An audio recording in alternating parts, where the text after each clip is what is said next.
po board member Art Salalila. At bayo ke po ipasa king tatang tapo kay ni Guagua. Tayo po ka Mayor Rick Rivero.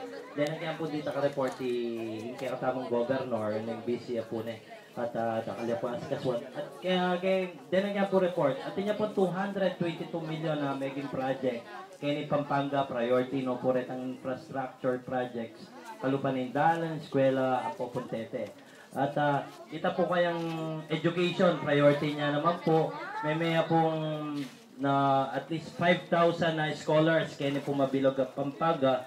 At in po 2011 may kapag-provide niya pong 800 plus scholars tamo reta pong honor students tamo na pa-priority. Ano po kasi ka-importante itang education. So pa-priority na po ni kaya tamong governor ta. At ita pong health, ito naman po, tamong kaluguran na kamag-anak o kapamilya na nilapit kaya na sinopa na po ng kaya katamong malagod na governor.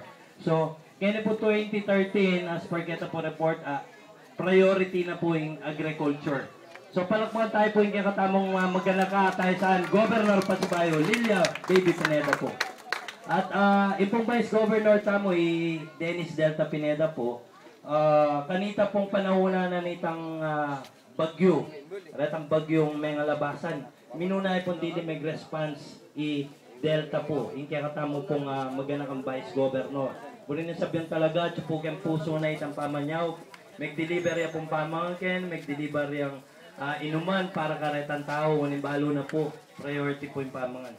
So, pag sabi niya po, under na ning kayang kambilan, kaya pong kaya tamong mayor, mag-vote straight ta po, Governor Lilia Pineda, and kaya pong gagalang kayang konsehal po.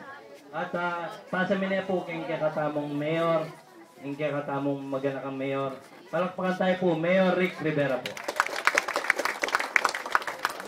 Karoon po kabaryo kay Tiki Santo Niño.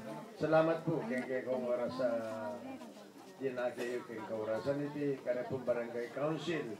Paano na po ng kinatamong masipag at maganakang kapitan Bong Serrano, sorry. At kaya pong kapatid tamang Muslim na makakiyang tabi kaya ni pong kabingin iti kaya pong 30 barangay kapitanes po ni nga buong Guagua. Siguro kaya ni mo po mayagin na nung tutoy itang karelang panyirage kami. Dene po 31 barangay kapitan po na po. May itong mo yung kaya katamo.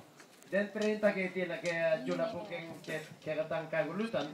Timbo rin sabihan na erne mo po siguro